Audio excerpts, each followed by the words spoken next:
It's Wednesday. Phil Lindeman with your Krystal 93 News at noon. It's been barely a week since town election day, and Dillon is scrambling to find a new council member. Tony Scalise has resigned. He is moving out of the county. If you're interested, you can apply by April 19th. Interviews are held next month.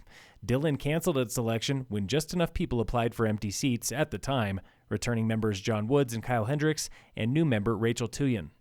Governor Polis was in Frisco this morning, giving us cash to keep bears out of our trash. Summit has won $145,000 in grant money for a new program, Bear Safe Summit. Homeowners can get up to $400 for bear-proof trash cans, businesses up to $3,000. At 1:30 today, Summit Fire and EMS is breaking ground on a new fire station in Silverthorne. For years, residents there have been pleading for a fire station, for faster response and better insurance rates. That station could open by early next year. Colorado is investigating Xcel Energy for deliberately cutting the power to 55,000 people during the windstorm this past weekend.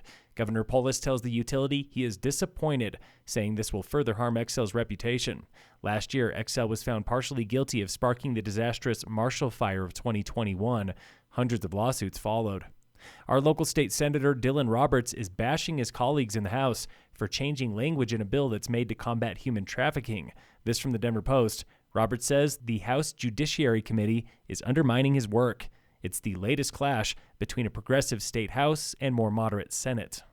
Human remains found nearly a month ago in the foothills outside of Morrison have just been identified as a man last seen in Eagle County, 33-year-old Nicholas Silvani.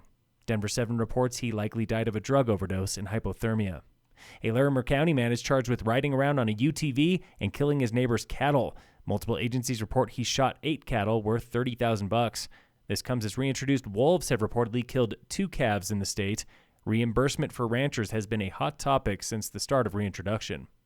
Local avalanche danger is the same as yesterday, moderate at and above tree line and low below tree line in Summit and the Vale area. The CAIC is promising a full report from an avalanche that caught and injured one of their forecasters this Monday on Mount Bethel, that is just east of the Eisenhower Tunnel.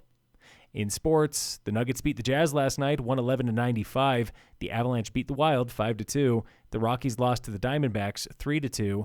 Today, the Rockies are playing the D-backs one last time at 1:10. The Nuggets play the Timberwolves at 8 on ESPN. GoPro is locked in as the title sponsor for the Mountain Games in Vail through at least 2026. Vail Valley Foundation just made that announcement. This year, GoPro Games is held June 6th through the 9th. And in local sports, brought to you by Cassandra Schultz and Associates with American Family in Dillon. Summit Girls Lacrosse lost to Roaring Fork yesterday, 22-12. Girls Soccer lost to Steamboat 4-1. Phil Lindeman, Krystal 93 News.